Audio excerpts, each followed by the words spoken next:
This is another episode of Standup Comedy, your host and MC, celebrating 40-plus years on the fringe of show business. Stories, interviews, and comedy sets from the famous and not so famous. Here's your host and MC, Scott Edwards. All right, ladies and gentlemen, welcome to this week's show. We have another terrific interview.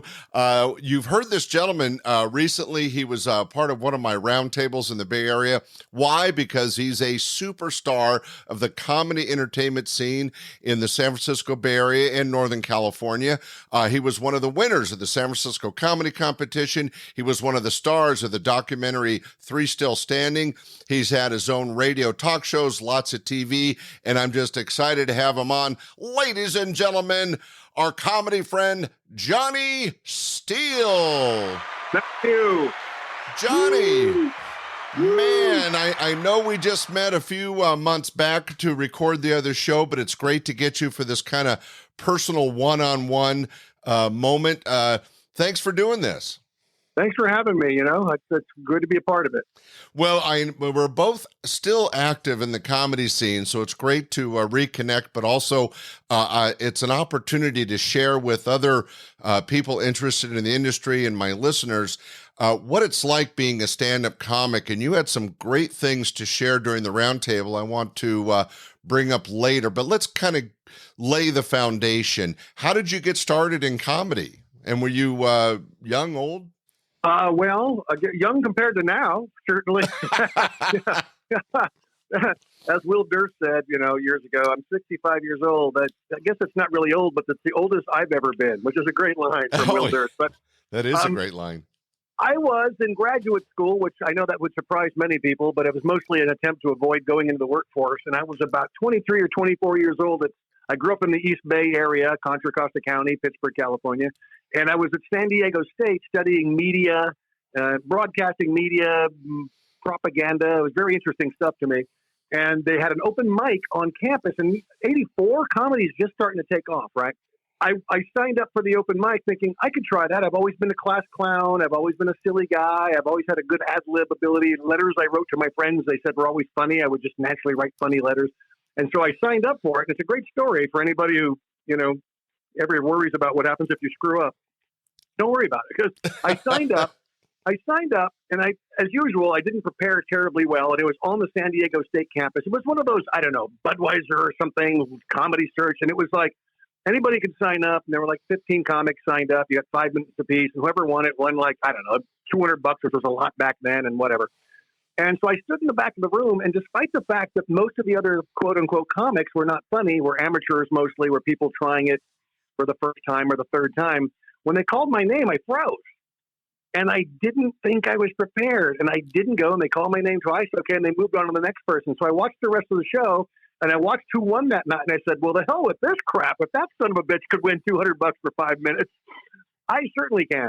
So I spoke, and the young kids can't imagine, Scott, right? But this is a time you can't go on YouTube and watch comedy for 20 hours, or go on YouTube and Google on YouTube, search comedy, how to do stand-up comedy. Now you do, and there are people there telling you how to write a joke, what a joke. There was no such thing then. Oh, it was a new industry really then. Yeah, it was a new industry, and there was no internet. So there's that. I mean, you could go to as I did, to the thrift store and buy albums, and put them on the record player and try to figure out the patterns, or, what makes this guy funny? What makes that funny? What's a joke, So I did a little bit of that. There was one guy, Gene Perrett, Geneperrett, I think. He was one of Bob Hope's writers. And he was one of the first guys I discovered that had written comedy workshop books. But at that time, I didn't even find that. I was a college kid. I didn't have $20, for a writing book, if I could even find the damn thing. So I just cobbled together some notes, and I said, I'm not going to let that happen again. And then I noticed that in La Jolla, California, just sort of north of San Diego, proper, center San Diego, there was a Comedy Store South. I think it's still there. So I went down and said, how do you sign up for the Monday night open mic? And they said, well, you come, if you're already known, we'll put you at the top of the list. If you're a new guy, you're probably going last. I said, well, I'm a new guy. And they said, well, come down here at 7 o'clock. The show's at 8, and you'll see your name on the lineup. So there were 18 people, and I was last, of course. And I just cobbled some notes. I mean, the jokes, you want to know the jokes? Really bad. I mean, oh, yeah. Do you remember any first jokes? I remember at least one for sure. Well, I remember one thing. I'll tell you in a second about what sparked me, because I've always been a talker and an ad-libber and a radio guy more than a comic, really. So the one joke I remember is in the laundromat, they have those little boxes of detergent you buy for 25 cents. They're about the size of like those cereal boxes we got as kids when we went camping. You know, those things that are about $3. And so I just remember at one point, Fantasy Island was a big show, and they had that little guy, whatever his name. What was that guy's name? Tattoo. And I said, oh, my God, there's so many celebrities in Southern California. I found this laundry box at my laundromat. Apparently, Tattoo is doing his laundry here. You know. Well, that's, at the time, that would have been a great reference. It was hilarious, and it was a prop joke, which I'm not really a prop comic, although I'm not against bringing stuff on stage and fooling with it. But the first thing I said was, because when the show starts, as you know, at 8 o'clock, the audience is ripe and ready to go, and there maybe were 100 people in the room. But as you go through the night, people, peel off. And then there's 70 people, then there's 50. By the time I went on, it was, 10, 15. I'm the last guy, and I went up to a very sparse crowd, and most comics, better comics, because they're comics, and I'm just a smart-ass ad-libbing loudmouth, and I went up there and said something like, how about a hand? I remember the guy's name, Frank. I don't remember his last name. MC Frank. Thanks for getting me this sweet spot, Frank. Who'd want to go up in the beginning of the show when the audience is full and people are ready to laugh? I want to go up when. So I said something to that effect, and then I did the tattoo joke, and it went okay. And after, this Frank guy pulled me aside and said, hey, man, you're pretty good. Where you been working? And I said, that's my first comedy set ever. And he looked at me, gave me kind of a glance as if to say, really? And he said, you should consider pursuing this. So that's how it started. So wisely, I quit graduate school. I finished the semester, but never finished grad school, quit. And I came back to the Bay Area, and that was like 85. And there was the Punchline in the city, which I was not ready for. And then there was Holy City Zoo out on Clement Street, which was kind of a club, and I wasn't yet in the club. So I went out to where I grew up, and I said to my parents, hey, you don't mind if I live here? They said, oh, welcome. My parents are great, very supportive. And so I moved back home at 24 or whatever, 5, whatever it was, and went to Foo Bars in Pleasant Hill. It was a hamburger joint where they started doing open mic one night a week. Yeah, I remember Foo Bars. Yeah, and then, I know, just as a note, as you can already tell, because like you, I've done radio and stuff, one question can last an hour for the answer, so be weary of that. But then when I was 9, so at Foo Bars, I'm doing open mic there, and and the MCs are these guys named Steve Kravitz and Stephen Pearl and Sue Murphy and Dan St. Paul. They had a team called Murphy St. Paul. If people listening don't know, Sue Murphy later went down to write with Big People in L.A. I'm slipping my mind now. And Dan St. Paul has had a very successful career doing corporate gigs and cruise ships and whatnot. Very funny, sweet guy. And so I would watch these guys, and believe it or not, I snuck in a cassette recorder. This is before mini tapes. I snuck in a cassette recorder in like a duffel bag, not to steal material, but to be able to, why are people laughing here? What's the story? And so I was trying to figure it out. And then a guy who's no longer with us, who founded the San Francisco Comedy Day, his name is Jose Simon. His name was Jose Simon. Famous in the Northern California comedy world. Absolutely. Founded Comedy Celebration Day, which is still the world's largest one-day comedy celebration. And when I was coming up in comedy, my first performance was 87 or 88, and I was just starting to MC regularly at the time, and it was on the Polo Grounds in Golden Gate Fields. I'm not kidding. I think there were 40,000 people there. Oh yeah, they would get incredible crowds, and it helped that it was basically free to the audience. But you also had people like Dana Carvey and Robin Williams regularly showing up and doing sets, so you never knew who you were going to see. It was amazing. George Lopez, Dave Chappelle, Robin Williams. Dana came frequently, but Dana's a little shy of crowds, so he didn't come a lot. But Paula Poundstone did the last one.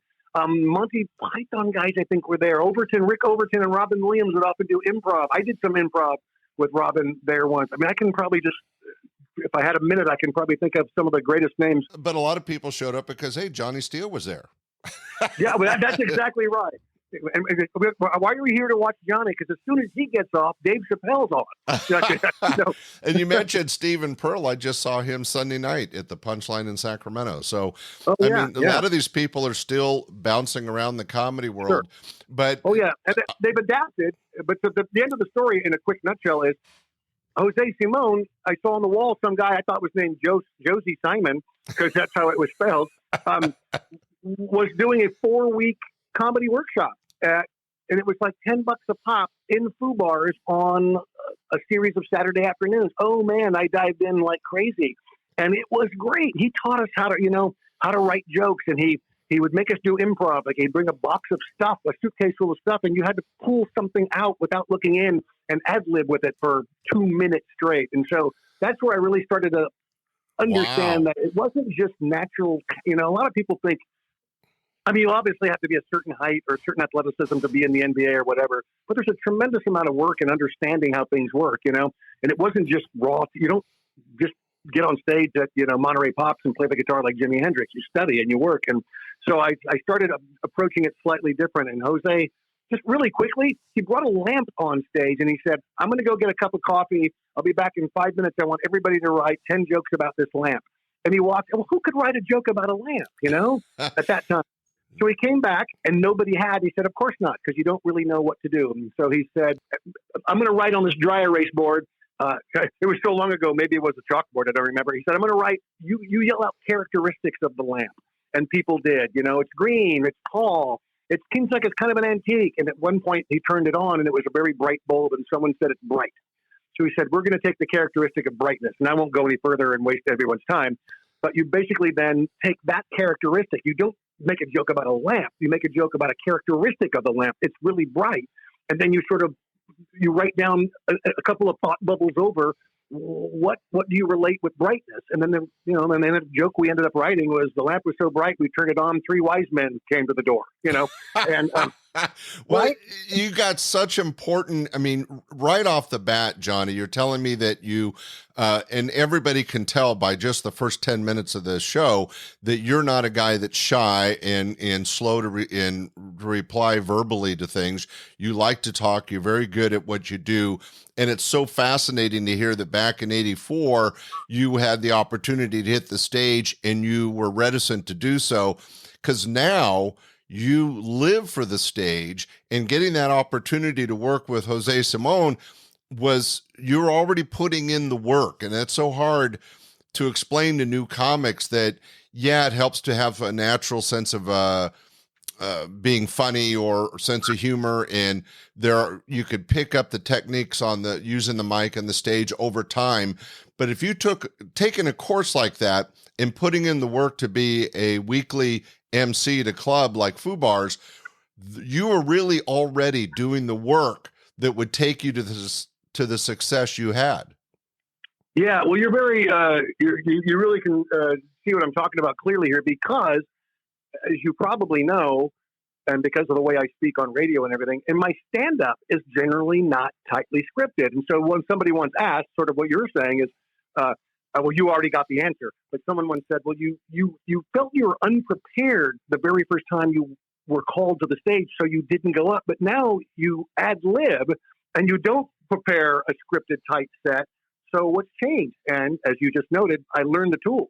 I learned that if you learn how to write a joke, ad-libbing is the same as writing a joke. You get a piece of lumber, you get material, and then you know where to put it in the wall and how to hammer it in place, right? So that first time I didn't know. I couldn't remember my jokes. I didn't know if they were good. Now I have the confidence to not only go on stage and be confident that I'm going to make it work, but also that if I ad-lib or I have a mental Rolodex, if the kids even know what a Rolodex is, a mental Rolodex of my material, so I can pick and choose. I can do a completely different set the next night, or I can ad-lib for a while. So that comes from doing the work. And just one quick note, it's not just working at home, although that's very important.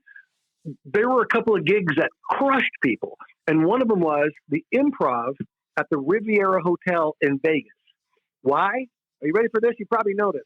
8, 10, and midnight, 7 nights in a row, 21 shows a week, 21. And you had 2 or 3 media responsibilities, meaning they can drag you out of bed Thursday at 8 o'clock in the morning when you've been sleeping for 3 hours and make you go do a radio station. And are you ready for this? Inevitably, you'd pick up a corporate gig or two, because thousands of people, the room sat 300, so thousands of people would see you.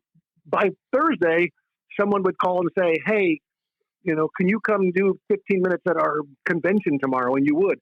So I routinely did 23, 24, 25 sets a week. And a lot of comics shied away from it. And I remember the first time I went, I was beat up and confused. It was so hard. The audiences were different. The first audience is elderly. The last audience, who's at a show at midnight in Vegas on a Tuesday? Drunk, crazy people. So you had to adjust and you had to work. And I loved it. Every set, I said to myself, I'm going to try a new joke, a completely new joke, and I'm going to rework something that's not working well.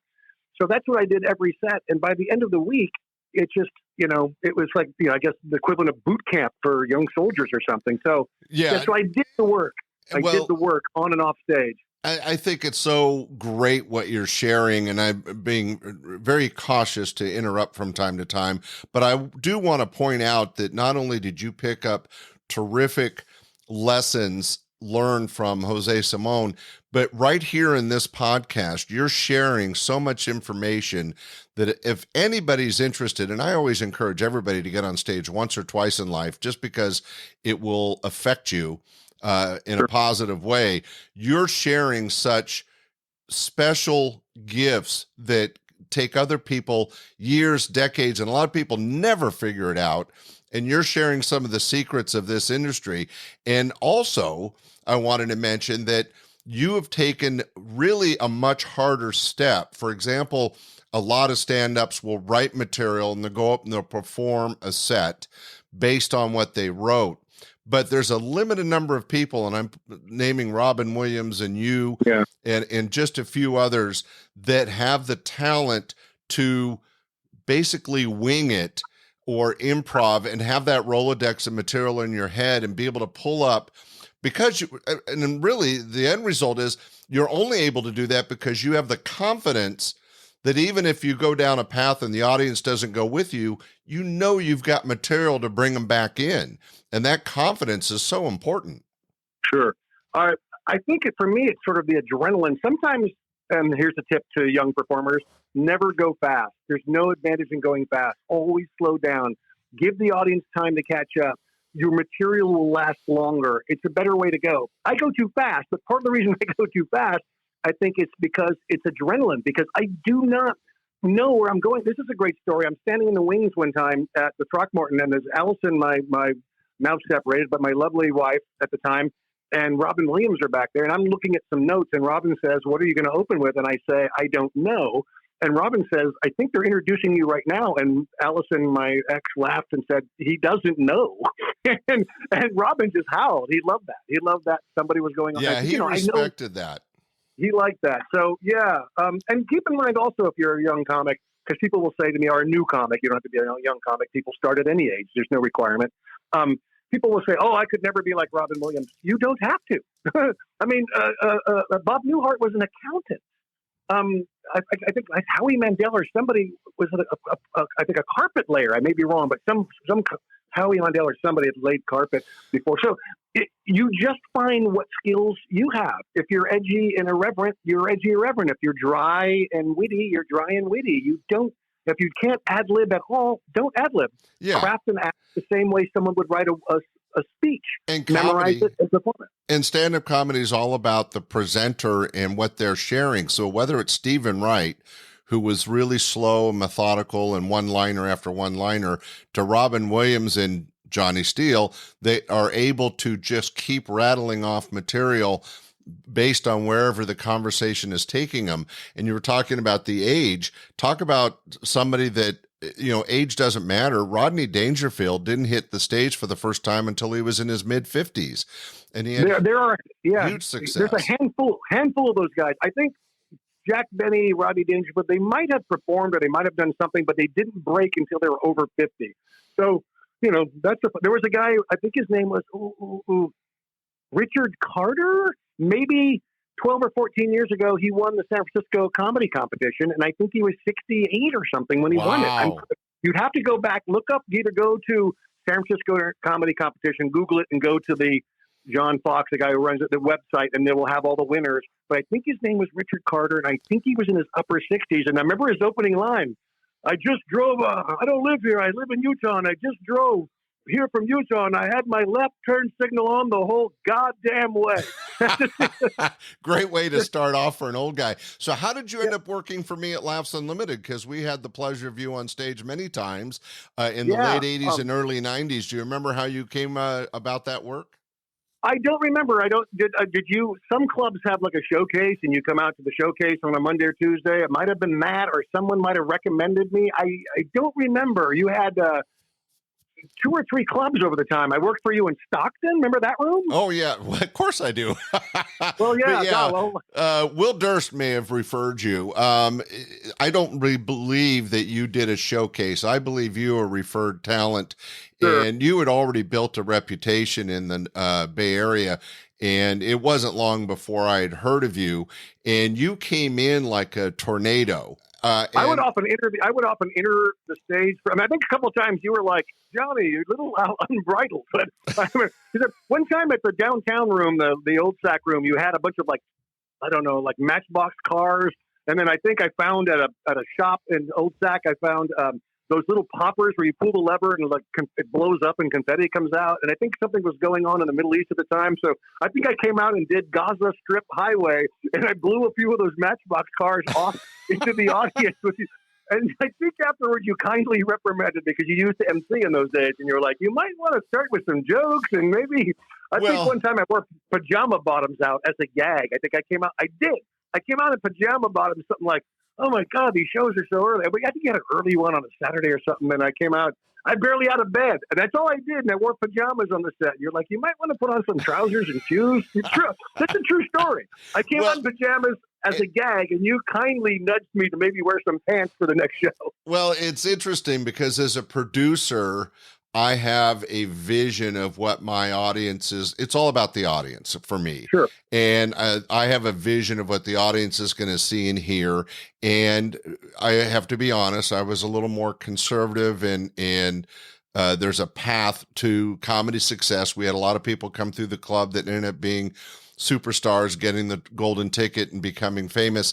And so I looked at my responsibility as like university. I was trying to take comics and mold them into what would work in LA.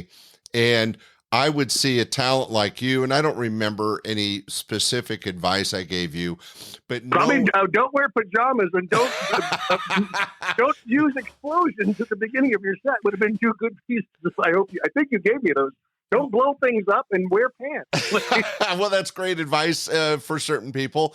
But my point, I was going to make a quick point that somebody as talented, as gifted as you doesn't fit into the same box as, let's say, a Jerry Seinfeld or a Jay Leno. But my job was to try to help people like you and all the other young comics coming through the club to, as you mentioned, understand the business, understand the responsibility to the audience. I mean, as you know, and you've seen a lot of comics through the San Francisco days, there were people that took advantage of the stage and were up there for themselves and not for the audience. Yeah. And that always ticked me off because the audience had paid money, good, hardworking money. They had an expectation of entertainment. That's what they wanted. And not every comic shared that same responsibility. And so it was my job to kind of try to corral that and try to mold comics. But I was always impressed with your ability to basically riff or sound like, and I knew you were using some material night after night, but you weaved it in different ways. So every I'd move it around. Every show with Johnny Steele was different, and that's a real asset. Yeah, thanks. Well, and young kids, listen to Scott, because I listen to you a little bit. There's no reason somebody who sees comedy every single night, Scott Edwards, knows maybe more than you do doing 2 open mics a week, So it doesn't mean you have to change your whole persona, but it does mean I always listen, and I always listen, and I don't think I ever wear pajamas on stage again. and you can, Scott's advice like that can help you knock a little bit of the rough edges off. And what's the problem with maybe knocking a little bit of the rough edges off and making yourself a little more accessible and a little less, well, you certainly to did. The audience. You did. You've had great success, Johnny, and you're still a hardworking comic. And everybody should know that listens to this that you're available for corporate and club gigs. You do an amazing job with every audience, and you are very unique in the sense that you're very quick-witted, smart, and able to go down basically any path the conversation takes you with an audience, and that's a gift. But Sure. it has been a challenge in the last couple decades, and I know you did a lot on radio and a lot on TV.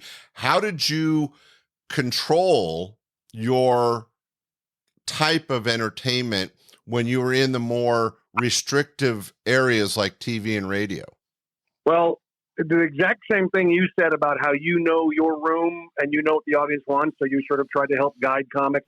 I was up for Letterman a number of times and foolishly didn't listen to what they had to say, and I never got on. And, it's not a big thorn in my side. By the time I was going to maybe get on Letterman, it wasn't, if you go back to early Johnny Carson, if you had a good set on early Johnny Carson in I don't know, in the 70s or early 80s, your career was made, right? And But by the time I was about to get on Letterman, it wasn't going to do a lot for you other than the fact that you did Letterman. And back to your point about what you said earlier about guiding comics, you go on Letterman, you go out and stand on a mark and you don't move. You cannot move. I've been to the show before with friends who were doing the show. So when you're at the set, Dave's desk is only 10 feet to the left and Paul's band is 10 feet to the right. The lights are set. There's cameramen on either side. You can't move. You can't move. So I move. And so, okay, you can't move. No, they wanted mostly internal humor, or neutral, not external. Like you can come in and say, oh, shucks, I suck at such and such. Or you can make some neutral comment. But you couldn't come out and say, I just went to Vegas. Why does everybody go there? It's a crap hole. You couldn't say that. You couldn't, you could partly because who's one of the sponsors? The Vegas Tourist Bureau. People in the room are saving to go to Vegas. So because you think you're a hip San Francisco guy and Vegas is the opposite of San Francisco, and so you think you're going to get on there and demean it. No, you're not. You're not. They know what works or what. So I didn't listen to them. And maybe, in retrospect, do I wish I'd listened a little bit and worked out a set and maybe spent the next week at my own gig standing on the mark and not moving? I don't know. I don't have that answer. Maybe some comics would say, screw that. You don't become the person you become. On the other hand, maybe you bend a little, you get on Letterman, they like you. 2 years later, you're writing for their show. You don't know. So, well, but you took a specific path and you made decisions that, good or bad for your career, it's all worked out well. But what I was getting at is when you were on KRON and when you were on Live 105, the morning show, how, you are a loose cannon is a polite way to put it. Were you able, or how were you able to fit into the parameters? The Tonight Show is very strict and the Letterman Show very strict. Sure. There's a little bit looser on morning radio, but still you have to follow some FCC rules. How did that work out for you? Did you enjoy it, or did you feel it controlled you too much? Well, the first key that sort of lets you let your hair down a little bit and not be so nervous is there's a little technological device called the 5-second delay. So, yes. True. So actually, if this was a live radio broadcast instead of Scott's podcast, if Scott, say use the F word or said something he shouldn't say, like made fun of a sponsor, which was very looked down upon because they paid the bills, that the producer would lean over and hit that button. And if you were listening on the air, it took the current time. It sounded like this. Scott would say, oh, I can't believe you guys have that sponsor. I'd never buy something from, and then you would hear the sound on the live air radio would go, and you would, all of a sudden we'd be talking and you'd go, what was that weird glitch? You couldn't really understand it. But so the delay was helpful because it made me feel like if I did something that was unacceptable, untoward, get me in trouble, I also had a button in front of me and I can punch that big red button. It was looked down upon. You should not do it. So that was the first thing that helped. The second thing that helped was morning radio.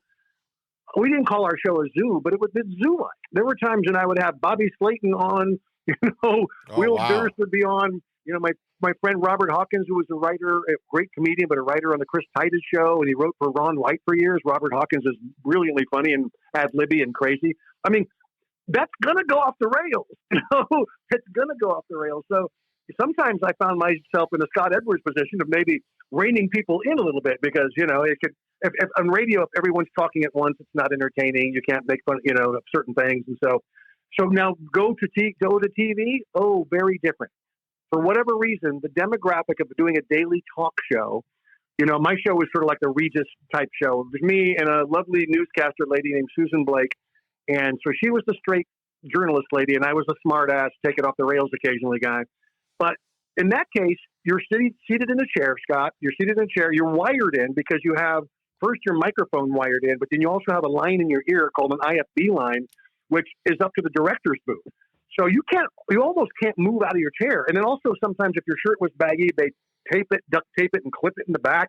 I mean, you're sitting there in a straitjacket essentially, and you have more rules. When we come back from the radio station, I would say and do whatever I wanted to do, crazy thing. When you come back from the break, on the teleprompter, the little script that runs in front of the camera you're looking at sort of tells you what you have to say.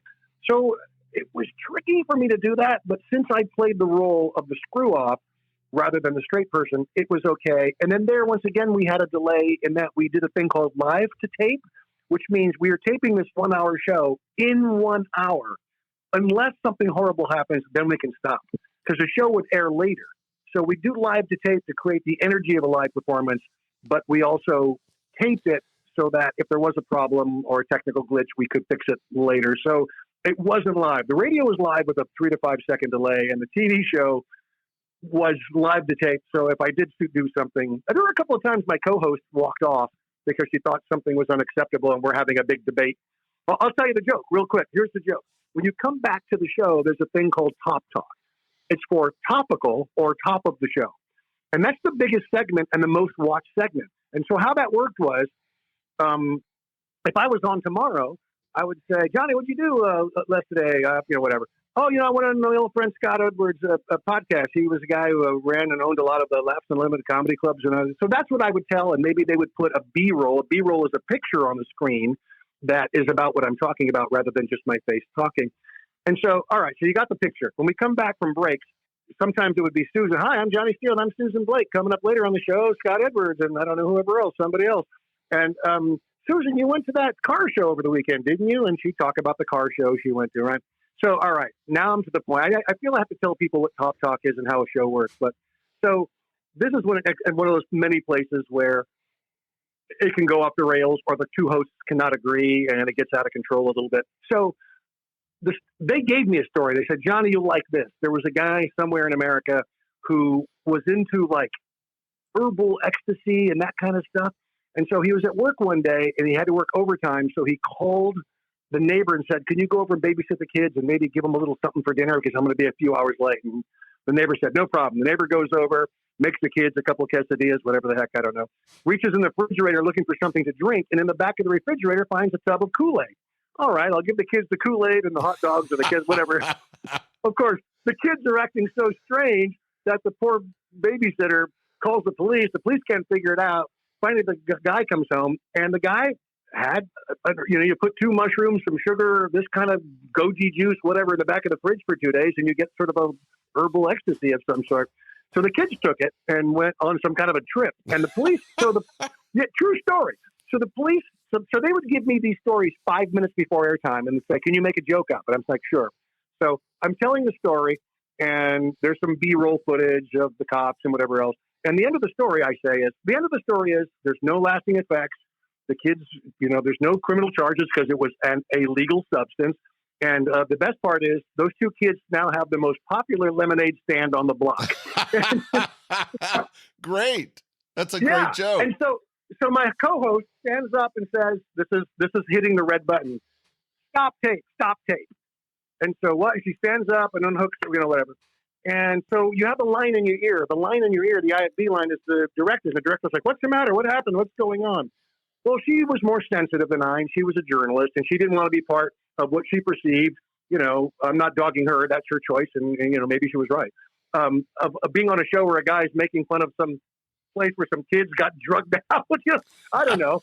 But, well, she was taking it way. I mean, that was an easy joke and not anything that was subversive, and she was just taking it a certain way. And I think that brings up a great segue, because one of my favorite lines in the interview we did at the round table, and I've replayed it recently. The show's out right now, but I've actually used it in social media because I loved it, is you talk about in this woke kind of liberal society that we have now, and the difficulty it brings to stand-up comedy, the fragility of people, and how people are overly sensitive about stuff that really has nothing to do with them.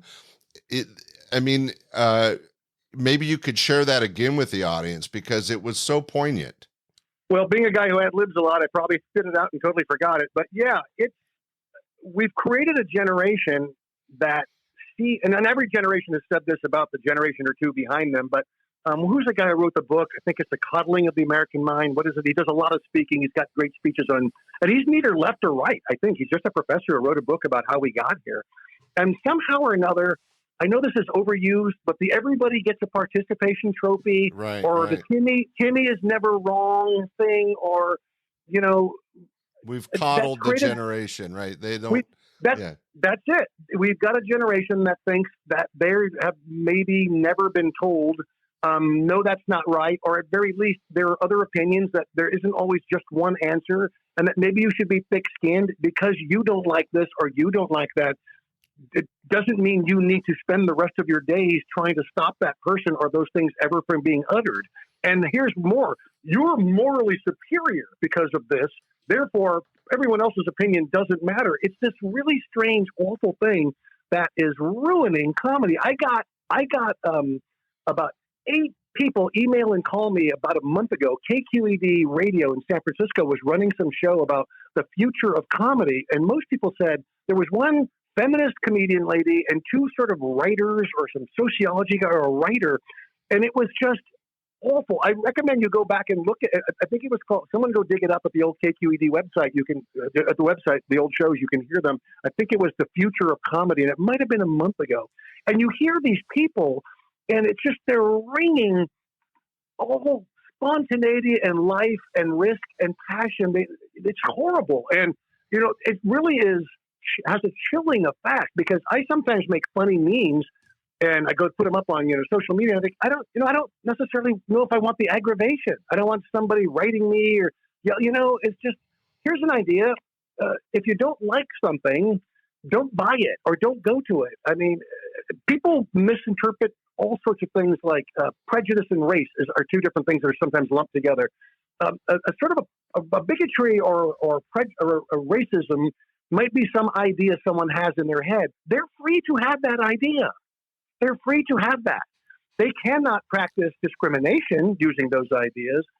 These are subtle differences, but this is where we got. And of course, as you know, there is one group, and I don't mean to make this black and white or anything, because it's across the board in every which way. There's one group that can do no wrong. They can say nothing that's racist, and another group that cannot, everything they say is racist.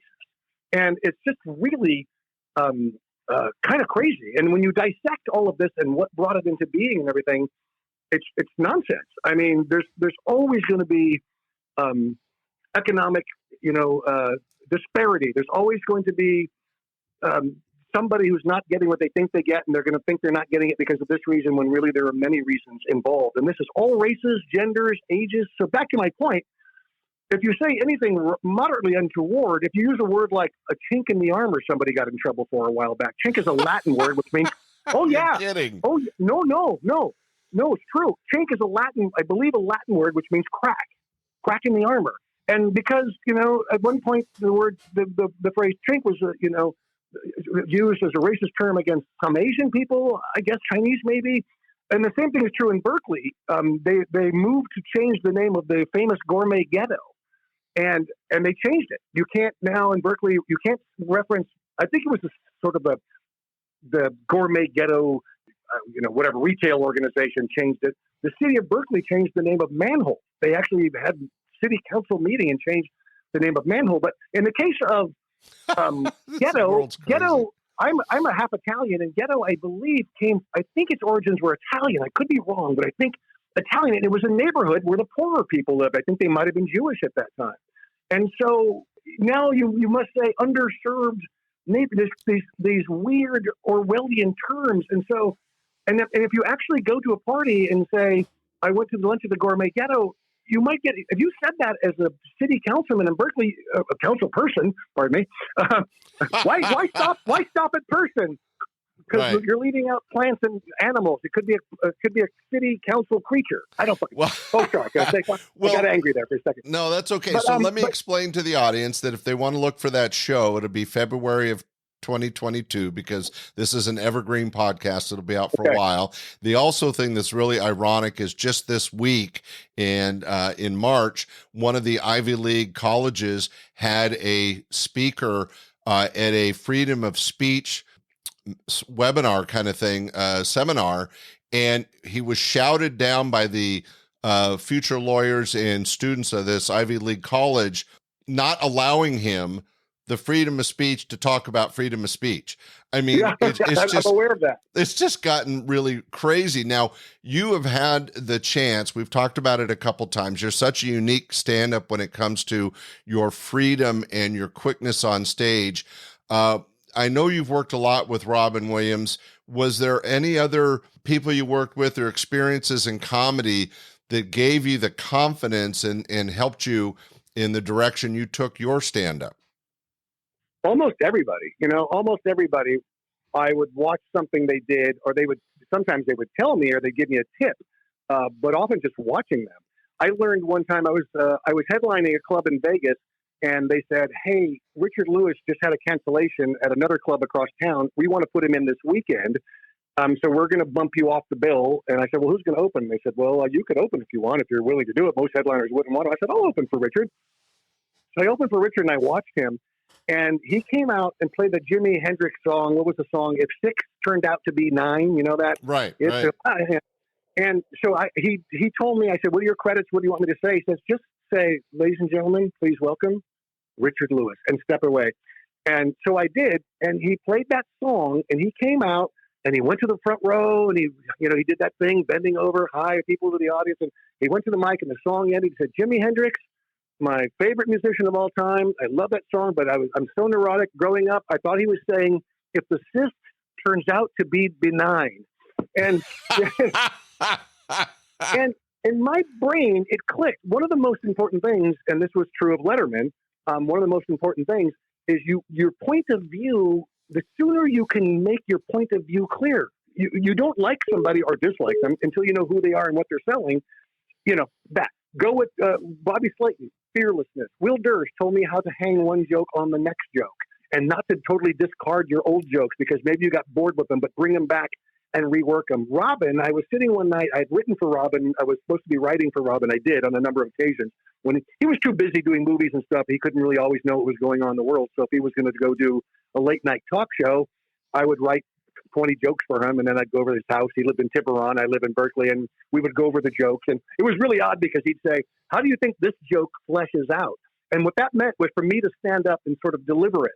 So if you understand what I'm saying, I'm doing stand-up comedy for Robin Williams in his kitchen. It's kind of a bizarre thing, really, right? Well, Robin had that kind of sponge-like absorbic brain where I think it helped him. It eased his time on the TV show. If he saw you perform it, then he was able to make it his. Absolutely. On stage. And he would give you a good vision. And when you write, it's just a tip for people listening who are interested in comedy. If you write for somebody, you need to know who they are. If you're writing for Rodney Dangerfield, you write for Rodney Dangerfield. I wrote some jokes for Larry Brown. He's a very, very funny guy, self-effacing loser. And with Robin, it's act out. He doesn't want to stand at the mic and tell jokes. He wants to get into a bit. He does a Saturday Night Live sketch by himself. Not always. That's not everything he does, but much of what he does is he doesn't even come out as himself. I said, "So what do you like to come out with?" We were working at the Throckmorton Theater, and he says, "I'm just going to come out and do some," because the Throckmorton sounds fancy and almost British. So he'd come out to music. "Good evening, welcome. I'm happy to be at the Throckmorton Theater."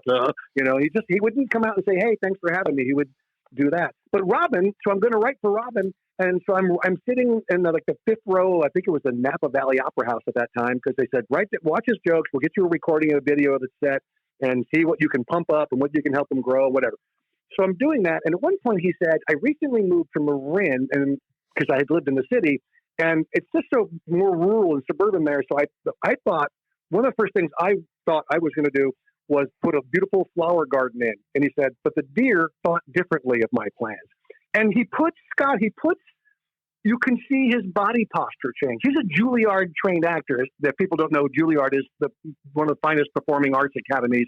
Extremely hard to get in New York City. And Robin went there and graduated from there out of, I think, Redwood High School, I think, in Marin. So Robin's body changes and his chest sort of goes out and he puts his hands up in little antler, like, and he walks in this way. And I remember my wife trained me and said, "Oh my God, he's a deer." I mean, it was just, so Robin's thing is he likes to act things out and he acts them out with precision. Now, if I did a deer, it would look like a cross between a moose and a drunk guy and a Chevy. I mean, I don't trade. I didn't go to Juilliard and I don't trade in, beautiful, incredible Academy Award-winning acting skills. But I learned, I know it's a kind of a cop-out answer to your question, but everybody, you can learn from everybody. What's their point of view? What's their rhythm? Do they do jokes? Or do they do bits? Barry Sobel. I used to watch Barry Sobel. It was all bits. It was all little 4-minute chunks. Yeah. He opened with a song, a rap song. Remember that, Scott? I'm not the Beastie Boys or Run DMC. I'm not Jay Leno or a guy named Shecky. I was like, oh, yeah, you don't have to tell jokes. You can do a song. And how about people who aren't themselves? Andrew Dice Clay. Love him or hate him, he was not a successful comic. He came up with his character, Larry the Cable Guy character. Rodney Dangerfield Phillips is pretty unique that way. Absolutely. Rodney Dangerfield had tried comedy as himself. It was unsuccessul. And then he came up with this character, and then he launched that. There's no such person as Rodney Dangerfield. He's talking jokes about being a loser, and after he got on the plane with, a private jet with probably Playmates of the Year and, and sushi. So it wasn't, it was a complete character. So, well, you obviously understand the history better than me, but I think that you shared a lot of great information on what makes Johnny Steele the success that he is and the comic that he is. And I think it's important for the listening audience and also for future entertainers that your advice of watching everybody. In fact, I just came out with my second book on being a stand-up comic, and one of the key things is watch other people. It's not a competition, but everybody approaches comedy in a unique and personal way, and that's what you have to find. You don't want to copy or emulate them. You want to find your vehicle to present the information that you think is funny and interact and share that with an audience as an experience that they will enjoy. And doing that, obviously, Johnny, you've watched some of the best in the business over your decades of success. Now we're going into the late 22 and into 23. Do you have some projects? Anything you're looking forward to? Or you have a lot to share. Maybe you should write a book. So I had been under a good friend of mine, Brian Leonard, says, you have so many comedy tips. Why don't you write a book? And I said, because I have so much ADD. That's why. So I think he came up, I think it might've been Brian Leonard, very funny San Francisco comic over the years, who's now a school teacher out in the East Bay. And he just keeps pushing me to do it. And so I started doing it. And so I come up 66 comedy tips and tricks. And it's the ADD approach, Scott. No one tip is necessarily related to the next, and no tip is longer than maybe 350 words. And it's just the way my brain works. And I credit people who helped me along the way. And I'll say this, I learned this watching this guy, or this guy gave me a tip backstage one time.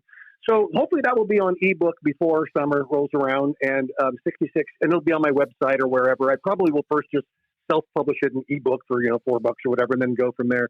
But, like you, I'm roughly the same age as you, and we work differently in the old days. We go to the club, do a set, and go home. And if, Jim McCauley from The Tonight Show saw you and flew you to L.A., which he did to me, that was great.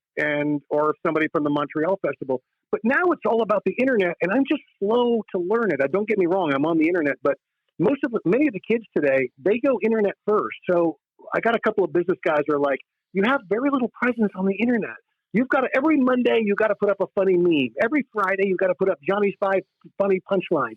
It could be audio. It could be video. You could be punching your punching bag and call it 5 Friday punches. You need to do a podcast. What the hell?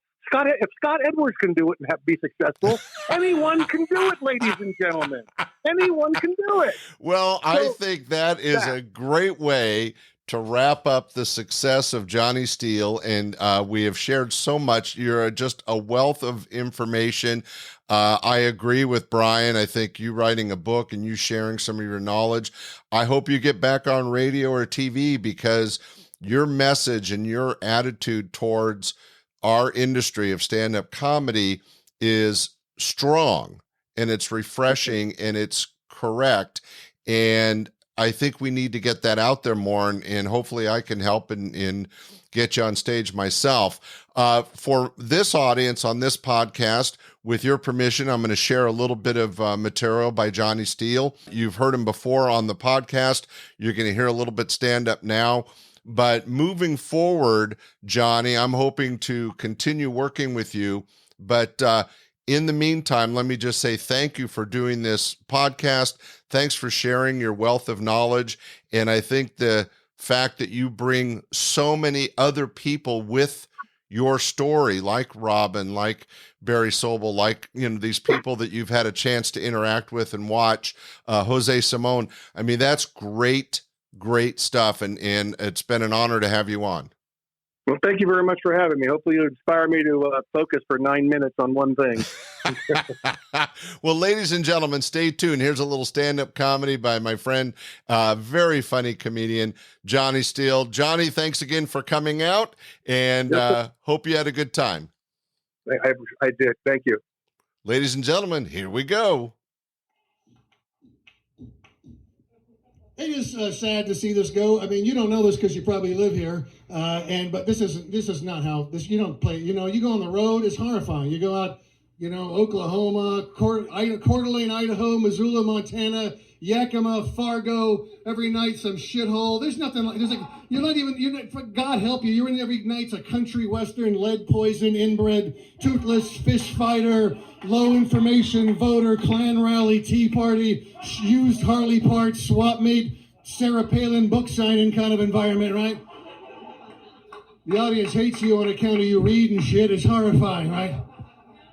Yeah, it's horrible. And you don't get opening acts, certainly not 37 of them, and going on infernally for the rest of the fucking night until it's midnight. Actually, 10 minutes from now, we'll be serving a lovely brunch, so enjoy that. I was in Idaho once, and a guy in front of me, there's no other acts. It's like the bouncer guy comes over. We're going to start the show. I'm going to announce your name, and you come out. Yeah, thanks for the update on the whole showbiz thing, how it works. There, Cooter. So he goes out, and I used to say I was in the green room. In the green room! I'm not in the, I'm in my trailer getting makeup. I'm in fucking Idaho, for Christ's sake. There's no green room or trailer. I'm in the hallway, sitting on a case of Burgermeister, weeping openly, and then I hear the show start. All right, you guys, this is exactly how it started. All right, you guys, we got a great comedy show. We're doing comedy tonight, every Tuesday. Hey, shut up! You don't have to know a lot about show business to know that, hey, shut up is not the start to a good show, generally, right? They don't do that at the opera, I don't think, really, do they, Go to the San Francisco Opera, a guy walks out. Good evening and welcome to the San Francisco Opera. Tonight we present La Traviata, the classic... Please, shut up!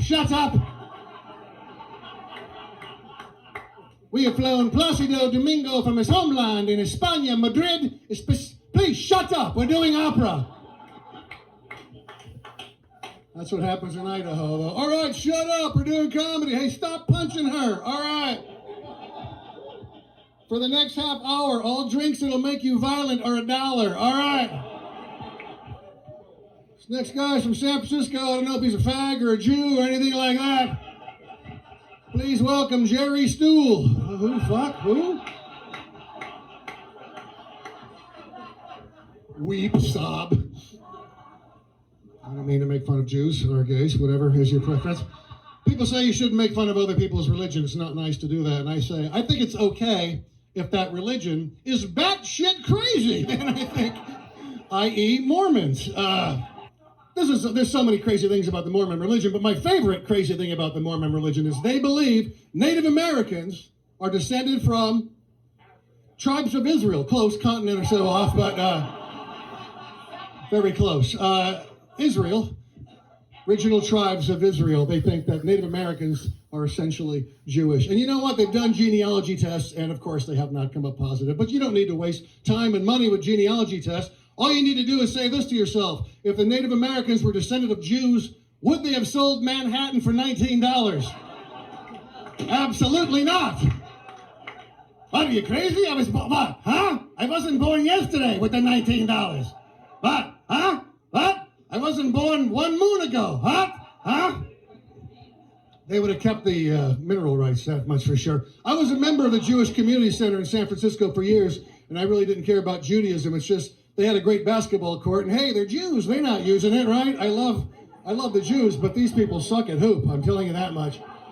Wandering around the desert, they're wandering around the key for half an hour, for Christ's sake. Throw a simple post. That was Johnny Steele doing live stand-up comedy. It was a terrific interview. He's got great comedy chops, as you've heard. We hope you enjoyed it as much as I enjoyed doing it. Hey, thanks for listening. Continue to share. Let's build our audience, and we'll see you next week. Bye. We hope you enjoyed this episode of Stand-Up Comedy, your host and MC. For information on the show, merchandise, and our sponsors, or to send comments to Scott, visit our website at www.standupyourhostandmc.com. Look for more episodes soon and enjoy the world of stand-up comedy. Visit a comedy showroom near you.